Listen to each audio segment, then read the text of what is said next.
Hello everyone, my name is Max, and for section 2 of this presentation, I will be talking about the barriers and challenges in face-to-face teams. Teams have to be aware of the barriers and challenges when teaming face-to-face to make sure that the team synergy can be achieved. Barriers and challenges matter for a lot of reasons. They don't just stifle group synergy, they weaken the organization's ability to thrive. They mess up collaboration amongst the team, and collaboration is the key to successful teaming because when there isn't fluidity in the collaboration, innovative ideas are less likely to surface to help the organizational goals. Innovative ideas help the organization grow, and when there's no new ideas being thought of, trust not just among your colleagues isn't being built, but trust in your own abilities are also being called into question. Trust is crucial for you and your colleagues to share ideas with each other and professionally discuss which ideas have the potential to be great and which ideas needs to either be reconsidered or reevaluated. If these foundations are not set, over time, morale and engagement could drop to dangerous levels where goals will be hard to achieve and the overall environment of the organization could become toxic. Leaders who fail to recognize these barriers risk creating an environment that isn't psychologically safe. There are several types of barriers that every team faces when trying to work together. We'll start with interpersonal barriers. These barriers are often the most visible to spot in a team setting. For starters, you have to worry about personality clashes between teammates, and these clashes, if left unchecked, could boil over into a full-blown argument, turning into a fight for dominance where the more vocal personalities end up drowning out the more introverted voices of the group. This creates a very tense and unsafe environment psychologically, because the important questions and concerns that may need to be asked by the quieter members of the team will feel that if they try to speak up, they will be judged, ridiculed, or dismissed by the rest of the team.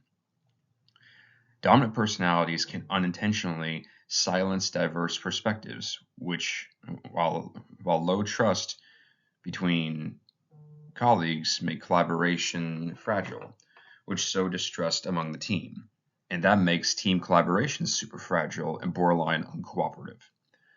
Conflicts like these can cause team resistance to team feedback, which undermine team performance.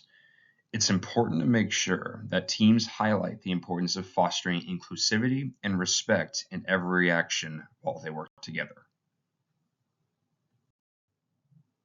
The next barrier we'll be discussing, we have environmental barriers. These barriers are a product of the environment that the team is working in. For starters, the biggest barrier, as I'm sure everyone can relate to, is scheduling conflicts. Life gets in the way, and we all have difficulty trying to find time to do things while juggling 5 other things every day, especially when everyone has their own vastly different schedule. It's also important to note the workplace distractions, such as loud noises or poor layout of the rooms wherever your meetings are being conducted or your work is being done. Things like these reduce productivity. You also must keep in mind of cultural differences amongst your team or diverse team members, because all it takes is one misunderstanding of someone's background to derail any possible cooperation or any kind of workplace environment in your group. So when dealing with cultural backgrounds and diverse team members, those must be handled thoughtfully. You must appear to be inclusive. Resource constraints can also be challenging.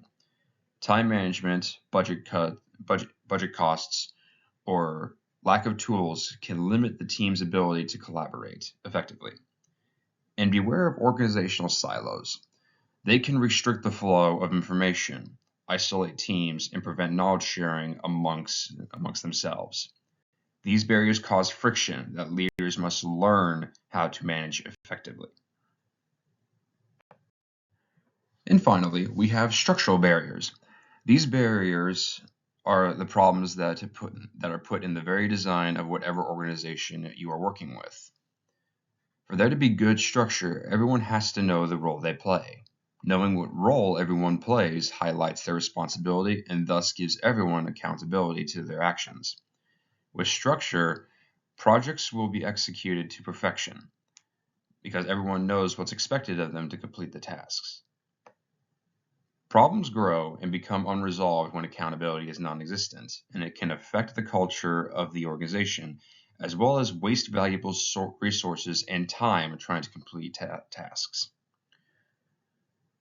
When dealing with this barrier, communication is key. I'm sure you've heard that your entire life, whether it's within the professional setting or a personal setting.